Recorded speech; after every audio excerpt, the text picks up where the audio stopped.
Good morning. Today is Sunday, February 21st. And so let us begin with our daily word. And the daily word for today is let go, let God. I do what is mine to do and release the rest, is our affirmation. I do what is mine to do and release the rest. Over the years, I've accepted more and more responsibilities as I've grown in maturity and experience. I've also grown in wisdom as I'm able to discern what is mine to do. I've learned what to take on and what to leave for others. I've also learned not to exhaust myself by taking on too many commitments. Perhaps most importantly, I know when to use my will and determination to make things happen and when to let go. I recall times in my life when I felt frustrated that events did not unfold the way I had expected. I can now see how they unfolded perfectly, often in ways better than I could have imagined. I now let go easily, trusting in that perfection. So let us get still. Let us take to heart today's daily word. Let go, let God, affirming, I do what is mine to do and release the rest. Let's affirm that together in our quietness. I do what is mine to do and release the rest. So let's go into the resources of our soul and breathe. We breathe in all the qualities of God, love, light, energy, divine order. And we breathe. We breathe in the very life of God. You see, God is already there. But for us to acknowledge God's presence, we take that deep breath. Feeling the stillness overwhelm us. Because when we are still, when we quiet our mind and we let go of that no longer serves us, the worry, concern, we can feel the presence of God. We can allow ourselves to get calm and to rest in the assurance that all is well in my universe and in the entire universe. Repeat after me. I am a child of God, and as a child of God, all is well in my world. I am a child of God, and as a child of God, all is well in my world. No matter what outer circumstances might look like, in the deep resources of our soul, we are well. We are good. We are whole. We are perfect, just as we are, a work in process, a work in progress. But we're learning. As we mature in our spiritual and emotional guidance, we understand fully that God is the source of all. So as I seek out the answers of all that unfolds for me, I know that I listen for those answers. For God answers all prayers.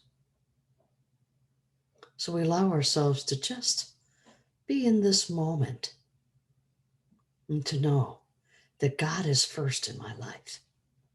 Right here, right now, I turn it over to God. For I let go.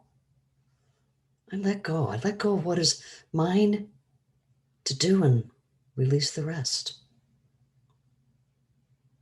For when I seek out the guidance of God, I'm guided into my next path and my next action step.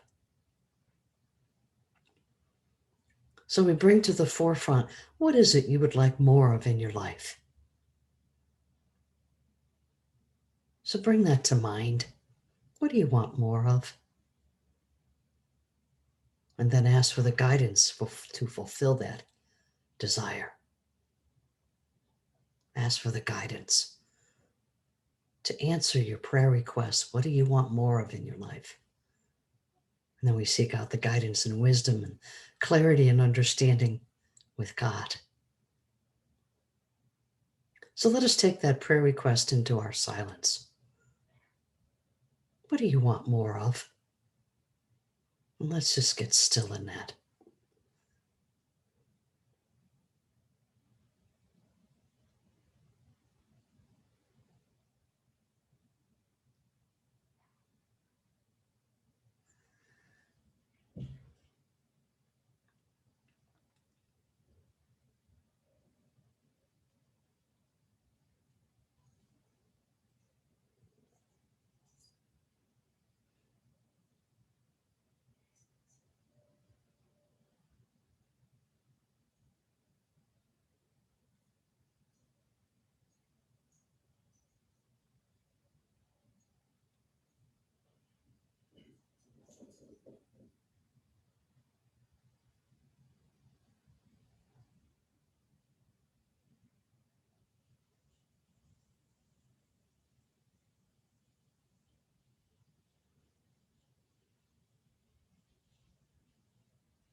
So let us ever so gently bring ourselves back to this moment of now, and in our own sweet way, give gratitude for this opportunity to be still and to connect with the infinite source, which is God. And so for this, we are grateful, and so it is. Amen. So today's talk is, how do we pray? How do we go about this business? And I changed the background for our Zoom today so that we can start envisioning ourselves being in our sanctuary. And you should have all known by now, or at least received the email attesting to our reopening. And so today's the 21st of February. And so we have one more service via Zoom. And then beginning in March, we're going to open up our parking lot like we did back in October, November, and December. And we're just going to enjoy each other's company, still honoring our social distancing rules. And we'll do that for 4 Sundays, with the 4th Sunday being our Burning Bowl, which our licensed Unity teachers, along with retired Unity minister Reverend Anne Marie, they're going to put together a Burning Bowl ceremony as we let go of this virus that has been with us for more than a year. And then the following Sunday, the first Sunday in April, is Resurrection Sunday, Easter Sunday, our life service, which we will conduct in our sanctuary. Very excited about it. And I hope that you'll plan on joining us. And if you'd like to join us via YouTube, it will be streamed live. And so you'll be able to be with us in your own special way. So today our talk is dealing with, how do we pray? And it's interesting that Linda Martella Whitsett, in her book, How to Pray Without Talking to God, tells us God appears bigger, brighter, and more glorious when we bring into visibility the invisible God. God is invisible, right? We know that. Can't see God.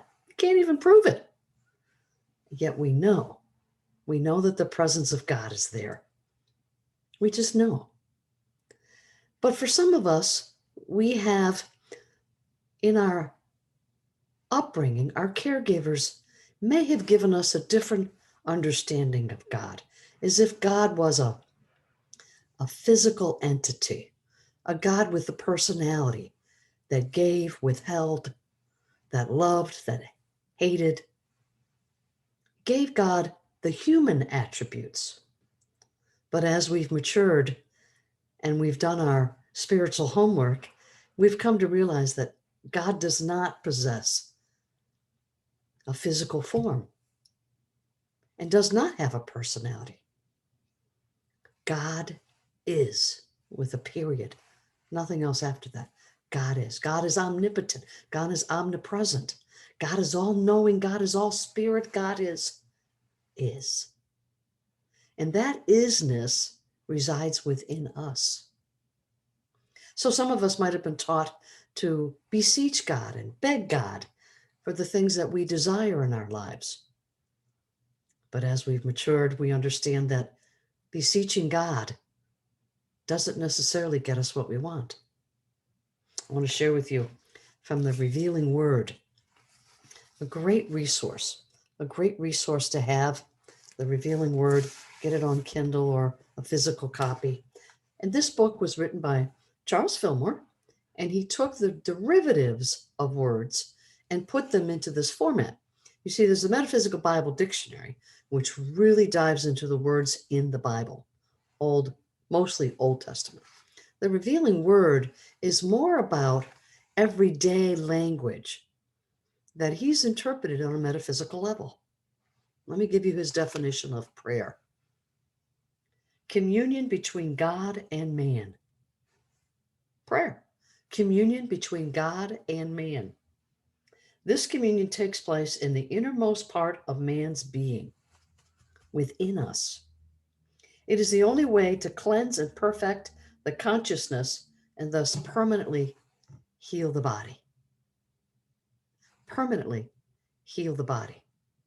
So much of what we read in New Thought is about what we give our attention to, the power of the spoken word and the healing within ourselves, whether the healing is from a traumatic experience or physical healing or relationship healing. Many of us want some form of healing in our life, but we fail to grasp what it is we're asking for when we do take that time to commune with God. You see, one of our tenets is to pray and meditate, one of our 5 tenets.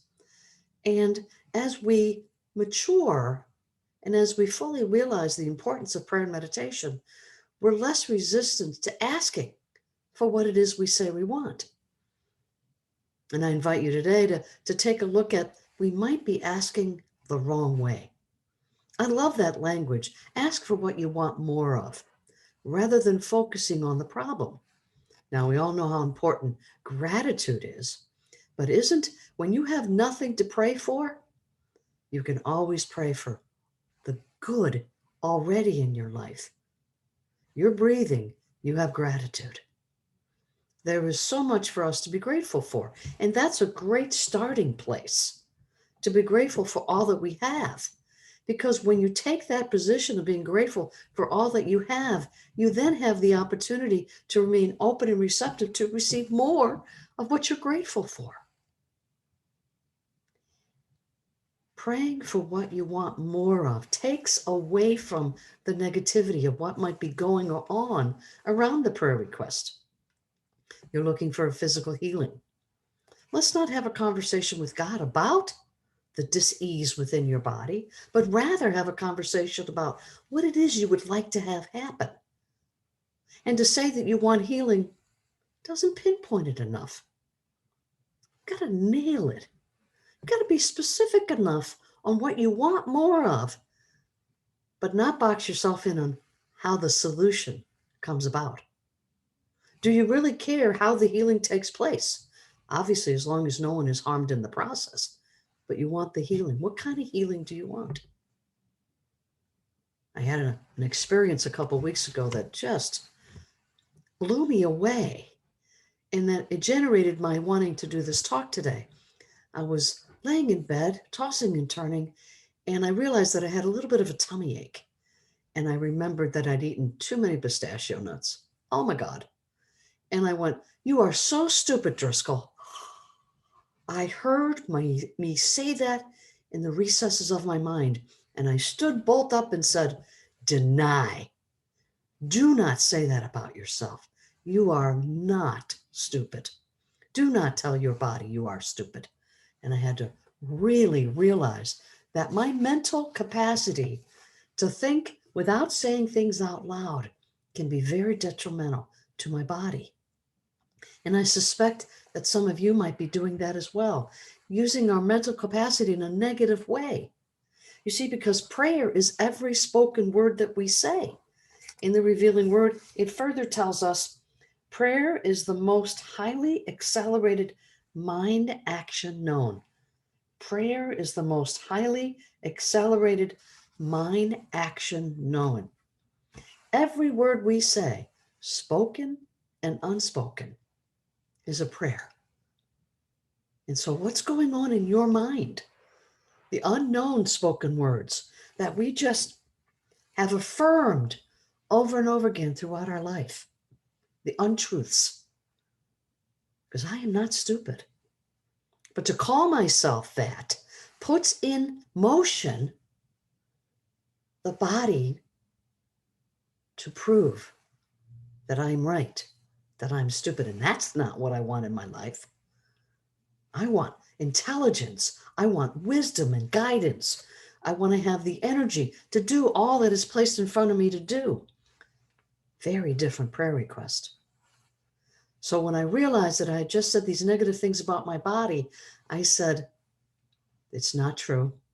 You are a healthy, vibrant woman, and I will not eat as many nuts." And I put my hand on my belly and I said, "You have the tools to process this. I will be more mindful not to do that again." And the bellyache went away and I fell fast asleep. You see, what we focus on, what is in the deep recesses of our minds, is the prayer. And it's up to us to find out what it is we're actually asking for. because then we can adjust it. We can refine it. We can pinpoint what it is we really want in our lives. But for so many of us, we're just on automatic pilot. We just do the same things day in and day out. And maybe we'll watch a YouTube Zoom video of the service once in a while. But to ingrain ourselves into the awareness of wanting to have good things happen in our life, to give our attention to those things. You see, we've been in a lockdown state of mind for about a year. And, we all, I think I can speak for everybody, that we thought this was just a short-term thing, 3-4 weeks, and everything will be okay. And then when reality hit into the 12th week, oh my God, we're going to be here a while. And I became aware that, wow, what a golden opportunity in front of me to change a habit of mine. And I didn't know what the habit was yet, but I knew I had time. And it is proven, scientifically proven, that 21 days you can release any habit. Now, I'm not talking about addictions here, just habits, a habit that you want to change. If you consistently for 21 days not do that thing and create something else to replace it, you no longer have the habit. It's then just a memory, which we have total control over. You see, so I went, what is it I would like to have happen in my life? And I realized I wanted less drama. Now, I'm not talking about the personal dramas. I'm really talking about losing my cell phone, not being able to find my keys, tripping over my shoes because I didn't put them away, looking at the bed and it hasn't been made, and the things I'm eating, the things I'm putting in my body. I wanted to take a look at that. And I realized there was a simple solution. So I asked God for help. I said, I want less drama in my life. Tell me what I need to do to create that. And boy, when I got still, it was flooded with all these things. And I went, that's totally doable. I can do these things. And all I did was slow down just a little bit. So when I come in from being outside with the truck, is the garage door closed? Yes. Are the keys back? Yes. Is the back seat empty? Yes. And I don't accept another responsibility or shift my focus when I first come in. I manage. Where are my glasses? Where's the cell phone? I know exactly where to put everything and in its rightful place. Now, that might seem mundane, and for some of you, this may not be an issue for you. But for me, it created drama in my life, and it created this upsetness. And I'd be mad at myself, and I would say things that were not true about me and my body, just as a reflex, as a deflection. And so now things are very much in order. Everything is in its rightful place, and it's going to stay there. No longer chaotic. Simple thing. But I asked God for less drama, more peace and harmony in my life, and then I got still and got the answer for what I needed to do to create that. My prayer was answered. What do you want more of in your life? I mean, genuinely. Sure, you want peace, love, and light, but what do you want in order to create that peace, love, and light in your life? What has to happen? You see, when we dwell on the problem, we get to stay stuck in that negative state of mind. And I invite you to be an open, receptive channel with your state of mind. Yes, you have the need for a physical healing. You've got a part of your body that is acting up, and you need some attention, and you're confused as to how to manage it, how to walk yourself through it. So what's the prayer request? What do you want more of in your life? Maybe you want more tools and more guidance with which to release that pain and to be healed. Maybe you would like to have more guidance in picking the right perfect and caretaker for you to manage this problem. Whatever your prayer request is, what do you want more of? And we don't dwell on the problem. You see, because God is not a personality, right?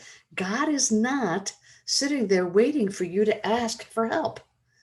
We've discovered that it's no longer a he or a she. It's not even an it.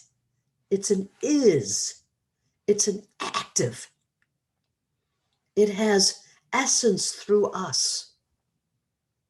And so we know that with God, all things are possible. Well, then how do I tap into that unlimited resource? The next 4 Sundays, we're going to be doing a prosperity lesson for a series of 4. And I hope you'll join us, because in these prosperity lessons, we learn what it is we can do to open the brain and our heart to be open and receptive to additional prosperity in our lives. Because we know it's beyond money. Money's just one aspect of it, our currency, our exchange of goods. You see, so when we were asking for a healing, what is it you want? And I invite you now to hit pause, or, and to go and get still and really, what did you ask for during the meditation? What do you want more of? What's your answer? Are you dwelling on the negative within that request? How can you reframe it?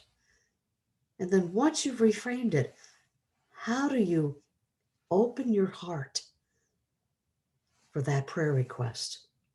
You see, we're made in the image and likeness of God, and this is our understanding of God, and that's okay.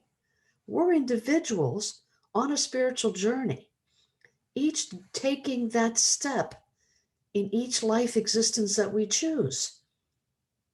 And you see, in this life form, you've chosen to come here to this ministry to find a closer relationship with God, however you define that. I want to be at peace with myself in all that I endeavor to do. Now, what do I got to do that? Get rid of some drama. So I'm working on that, going smooth. And it's time in my life to make the next prayer request. What else do I want more of in my life? I want to feel connected to other people in a positive way. That's what I want more of in my life. And our reopening is going to allow that for me, at least that avenue, right? Yeah. We can, excuse me, we can manifest so many things in our life when we can let go of that which no longer serves us. Much like our daily word said, I do what is mine to do and release the rest. Let go of those things that no longer serve us. And negativity is one of those. Our judging of other people and what they're doing or not doing. Should they wear a mask? Why aren't they wearing a mask? I can't believe they're gathering. That does not bring you peace, love, and light. You do what you're guided to do. If you're guided to wear a mask, then please do that. If you're guided not to wear a mask, that's okay. That's okay. Everybody's doing the best you can. You see, because we'll get all worked up if we start putting our judgments onto other people. And that doesn't get us peace and harmony in our life. It doesn't create loving relationships. You see, when you make that prayer request of asking for more you want it in your life, then you must also stop asking for what you don't want in your life. And what you give your attention to will grow. That negative side of us needs to be diminished. We spent 2019 talking about below the line and above the line behavior. We spent 2020 recognizing that God is not this entity up in the sky dishing down yeses and nos to our prayer requests, but rather God resides within us and is an active element within us. And who knows what 2021 will hold? But I know that asking for what you want more of is a great step in adjusting our prayers, in adjusting what we're giving our attention to. What's going on within you? How many times do you say things that are not positive about your body, or about your spouse, or about your family, neighbors, the press, the news, the president, the ex-president? What are you saying that is negative? Conscious? We have to pay attention. We have to become even more conscious of the things that we say. because it affects us. It affects us. Our mind controls everything about our body. When we tell our body something negative, the body goes to respond and doesn't change your mind, but gives you what your mind is asking for. If you've got lower back pain, do you tell everybody how bad your back is? You're asking for more back pain? Try not to do that. Diminish that. Deny it when you become available, when you become aware that you've just said that. Isn't that the trick? Isn't that the real gift of recognizing what it is that's going on up here? And we get to change our minds about it. Change our mind. Be part of this wonderful thing you give your body and your personhood. The gift of positivity through your words. What do you want more of? And are you willing to follow the guidance to get it? Are you willing? You know, I have a friend who has done, I've known this person 20 years, and she's got perfect skin. Oh my God, just glowing skin, just beautiful. So one day I worked up enough courage and asked her, how do you keep your skin so beautiful like that? And she didn't miss a beat. I work on it. And I got to witness what it takes for her to keep that skin. An hour in the morning and an hour at night. And I knew then I didn't want perfect skin. I wasn't willing to take the time and effort to do it. So I stopped pretending and I just do my own routine. I make sure I have enough water in my diet, make sure I'm getting enough sleep. You see, because one of my prayer requests was, I want more sleep. That started in early during the pandemic. And I went, well, my guidance was clear. Try going to bed earlier. I went, yeah, I guess I'm going to need to do that. And so now instead of 6 hours average, I get 7.5 now. And it feels so much better. I'm healthier for it. You see, I got the guidance I needed and I was willing to do what it took to get what it is I said I wanted. And I feel better for it. A lot of you know I've been in some pain. Chronic pain is, and I don't want to affirm that, right? So I knew that my prayer request was, I want to be out of pain. How do I do that? And so for this last year, I've been following that protocol. And for the most part, I'm out of pain. I got what I asked for, but I had to do what was placed in front of me to do and stop doing those things that were not good for me.